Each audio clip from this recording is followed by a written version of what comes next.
کام سال میں چند مخصوص دن ہے کہ روحیں گھروں میں آ کر ایصال ثواب کا مطالبہ کرتی ہیں.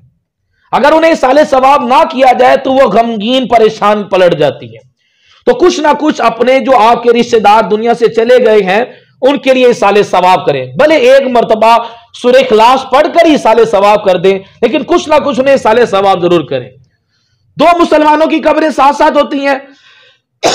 ایک قبر والے کو ایصال ثواب کیا گیا تو حدیث میں ہے کہ وہ نورانی تش کی صورت میں ایصال ثواب اسے پیش کیا جاتا ہے، وہ تو بڑا خوش ہوتا ہے. لیکن ساتھ والی قبر پر اس کے کسی رشتے دار نے اس کو ایصال ثواب نہیں کیا تو وہ غمگین اور پریشان ہوتا ہے.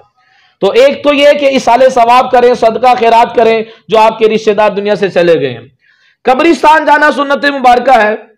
پہلے کے لوگ قبرستان جاتے تھے تو انہیں پتا کہ آج شب برات ہے، لوگوں نے قبرستان آنا ہے، تو کبھی قبر پر پاؤں نہ آ جائے تو قبر سے ہٹ کر وہ ایک چراغ جلا دیا کرتے تھے اور اگربتی لگاتے تھے تاکہ لوگوں کو خوشبو ملے. لیکن ہم نے اس کو دین سمجھ لیا ہے. یہ دین نہیں ہے.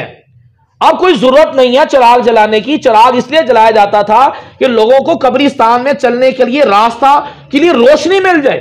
لیکن اب کیا کرتے ہیں لوگ سمجھتے ہیں کہ یہ دین ہے اور جا کر قبر کے اوپر اگربتی اور موم بتیاں لگانا شروع کر دیتے ہیں.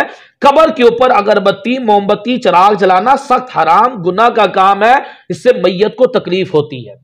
اگر آپ نے لوگوں کو خوشبو پہنچانی ہے قبر کے اوپر اگربتی نہ لگائیں، قبر سے ہٹ کر لگائیں. اور روشنی کی کوئی ضرورت نہیں ہے.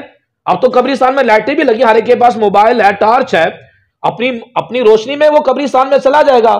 تو یہ ہمیں پتہ نہیں ہوتا کہ پہلے کے لوگ یہ کیوں کام کرتے ہیں. بس وہ ہم اس کو دین بنا کر بیٹھ جاتے ہیں جبکہ یہ دین نہیں ہے. پھر جائیں گے پانی ڈال کر آ جائیں گے، نہیں، جا کر لپائی کر کے آ جانا، یہ کوئی ضروری نہیں ہے. ہاں قبر خراب ہوگی ہے تو صحیح کر رہے ہیں تو ٹھیک ہے. جب قبر بالکل ٹھیک ٹھاک ہے تو کیا ضرورت ہے لپائی کرنے اور پانی ڈالنے کی؟ یہ پانی کا ضیاء ہوگا. جائیں دعائیں مغفرت کریں، ایصال ثواب کریں، تلاوت قرآن کریں، واپس آ جائیں. قبرستان جانا سنت مبارکہ ہے. 15 شعبان کی رات بیری کے پتوں سے اگر بندہ غسل کرے تو جادو اس پر اثر نہیں کرے گا.